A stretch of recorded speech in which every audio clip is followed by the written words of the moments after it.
Hello dear students, welcome to my channel Teachers Adda MP. और आज आपकी एडग्रेड अभ्यास पुस्तिका गणित कक्षा 8 की क्लास होने वाली है। क्लास चैप्टर 3 चलेगा आज हमारा। और चैप्टर 3 का नाम है आपका चतुर्भुजों को समझना। हम हर चैप्टर को 2 पार्ट में करते हैं, तो आज का हमारा ये पार्ट 1 है। पार्ट 1 में जैसा कि आप सब जानते हैं कि हम अपने 4-5 प्रश्न करते हैं और कुछ अपने चैप्टर को समझने की कोशिश करते हैं। तो चलिए पहले हम चैप्टर को समझने की कोशिश करते हैं कि चैप्टर में क्या है, चतुर्भुजों को समझते हैं थोड़ा सा। उससे पहले जो बच्चे हमारे चैनल पर नए हैं या जिन्होंने अभी तक हमारे चैनल को सब्सक्राइब नहीं किया है, तो जल्दी से सब्सक्राइब कर लें, जिससे कि आने वाले सारे वीडियोस हमारे आपके पास तक पहुंच सकें। तो ये हमारा अध्याय 3 है, चतुर्भुजों को समझना। तो चतुर्भुजों को समझ लेते हैं। ये बुक आप स्वयं पढ़ सकते हैं। जो मेन चीज़ें हैं वो मैं आपको बता देती हूँ।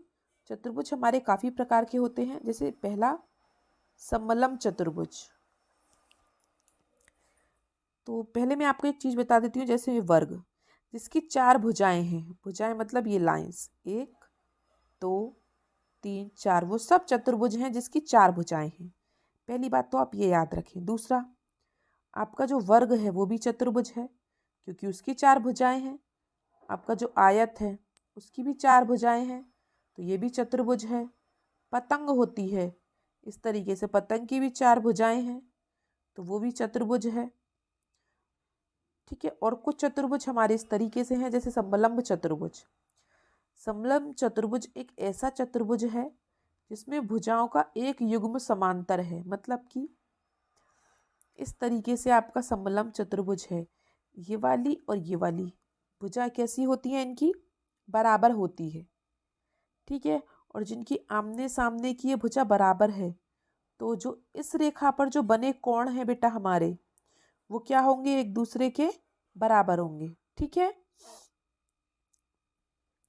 चलिए आगे देखते हैं। पतंग, ये मैंने अभी आपको बताया।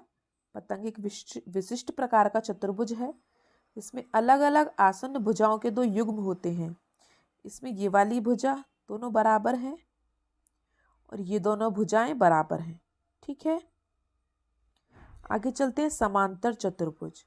समांतर चतुर्भुज में इसकी आमने सामने की भुजाएं बराबर होती हैं। ये दोनों भुजाएं बराबर हैं और ये दोनों भुजाएं बराबर हैं। ठीक है।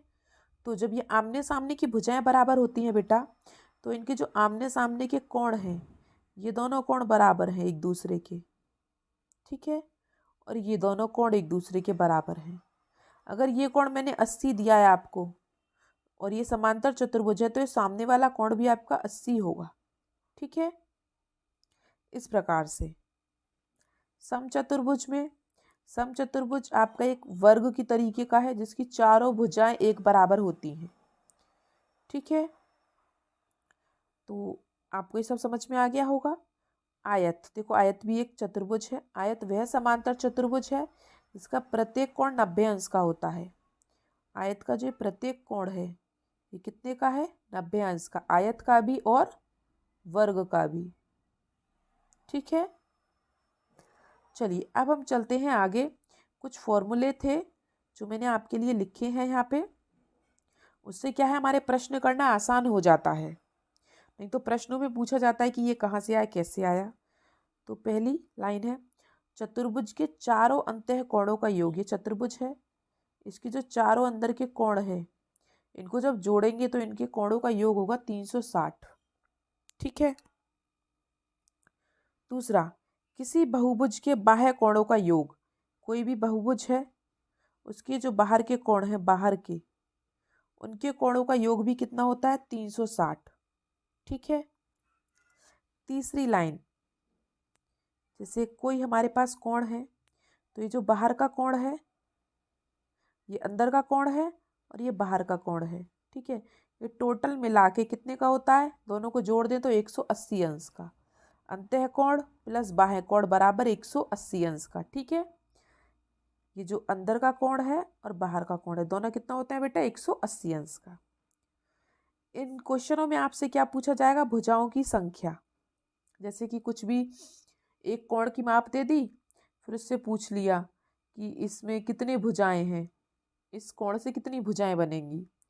तो आपको क्या करना है, फॉर्मूला क्या है भुजाओं की संख्या का, 360 बटे बाह्य कोण की माप। बाह्य कोण की माप, अंत है कि नहीं, बाह्य कोण की माप। और अगर आपको बाह्य कोण की माप ना दी गई हो तो आप क्या करेंगे, तो भुजाओं की संख्या आप कैसे निकालेंगे, 360 बटे बाह्य कोण की माप की जगह आप क्या लिखेंगे, अंतः कोण की माप, लेकिन उसको 180 में से घटाएंगे। क्यों, क्योंकि अभी हमने पढ़ा अंतः कोण और बाह्य कोण को जोड़ के 180 होता है। तो जब हम 180 में से बाह्य अंतः कोण को घटा देंगे तो बाह्य कोण अपने आप आ जाएगा। ठीक है, क्योंकि हमें बाह्य कोण ही चाहिए होता है भुजाओं की संख्या के लिए। तो जब भी बाह्य कोण ना देके अंतः कोण की माप दी हो तो आप उसे 180 में से घटा दें, तो आपका आंसर आ जाएगा बाह्य कोण की माप। ठीक है, तो ये 4-5 लाइनें अगर आप याद रखेंगे तो आपको पूरी प्रश्नावली में कोई परेशानी नहीं होगी। मैं आपको अब एक एक करके प्रश्न कराती हूँ आपके। देखिए, आप प्रश्नों को पढ़कर दिए गए विकल्पों में से सही उत्तर चुनकर लिखिए और सामने दिए गए सही घेरे को भरिए। प्रश्न 1, यदि किसी समांतर चतुर्भुज के विकर्ण, यदि किसी चतुर्भुज के विकर्ण, ये कह रहा है चतुर्भुज के विकर्ण परस्पर समकोणों पर समद्विभाजित करते हैं, मतलब कोई चतुर्भुज है और उसके जो विकर्ण हैं जो एक दूसरे को काट रहे हैं, वो कहाँ काट रहे हैं, समकोण। समकोण मतलब 90 डिग्री पर, इस तरीके से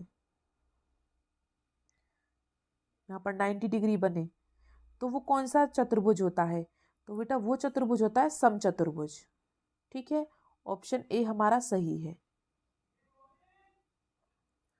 प्रश्न 2 देखते हैं, किसी चतुर्भुज के चारों अंतः कोणों का योग होता है। अभी मैंने आपको बताया कोई भी चतुर्भुज है उसके चारों अंदर के कोणों का योग क्या होगा, 360। डी वाला ऑप्शन हमारा सही है। ठीक है, प्रश्न 3, एक अष्टभुज की भुजाएं, अष्टभुज खुद ही कह रहा है, अष्ट मतलब 8, भुज मतलब भुजाएं, कितनी भुजाएं हैं, खुद ही ने कह दिया 8 भुजाएं हैं अष्टभुज में, तो ऑप्शन ए हमारा सही है। ठीक है, जैसे कि त्रिभुज मतलब 3 भुजाएं, चतुर्भुज मतलब 4 भुजाएं, पंचभुज, पंच मतलब 5 भुजाएं, षटभुज, षट मतलब 6 भुजाएं, सप्तभुज, सप्त मतलब 7 भुजाएं, अष्टभुज, अष्टभुज मतलब 8 भुजाएं। ठीक है, इस प्रकार से। तो अब हम चलते हैं प्रश्न 4 पर। षटभुज के प्रत्येक अंतः कोण का योग, षटभुज मतलब 6 भुजाएं, तो जिसकी 6 भुजाएं होती हैं उसके प्रत्येक अंतः कोणों का योग कितना होता है, 720 होता है बेटा, लेकिन इसमें ऑप्शन में नहीं था, इसने 270 शायद गलती से लिख दिया, तो आप यहाँ पे 720 कर लें, हमारा ऑप्शन नंबर सी सही है। ठीक है, अगले प्रश्न पर चलते हैं। प्रश्न नंबर 5, किसी बहुभुज के बाह्य कोणों का योग। अभी मैंने बताया कोई भी बहुभुज हो जो उसके बाहर के कोण होंगे उनका योग कितना होगा, सबका 360। ऑप्शन डी हमारा सही है। ठीक है, तो विकल्प आपके सबके हो गए होंगे। अब हम चलते हैं प्रश्नों पर। नीचे दिए गए प्रश्नों को हल कीजिए। प्रश्न नंबर 6, एक समबाहुभुज की भुजाओं की संख्या ज्ञात कीजिए। हमें नहीं पता कितनी भुजाएं हैं उसकी, इसकी प्रत्येक बाह्य कोण की माप कितनी है, 60। तो अभी 2 मिनट पहले ही मैंने आपको फॉर्मूला बताया था भुजाओं की संख्या का, क्या था, भुजाओं की संख्या पूछी है, तो भुजाओं की संख्या बराबर क्या था बेटा, 360 बटे बाह्य कोण की माप। इसमें आपको दी है बाह्य कोण की माप दी है कितनी, 60।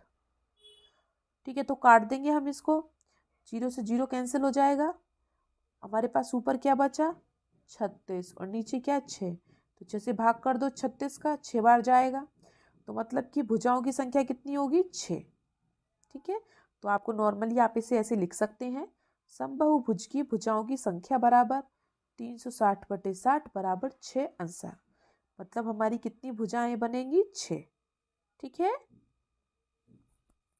चलिए आगे चलें। प्रश्न 6 बहुत सरल था, ऐसे ही प्रश्न 7 देखते हैं।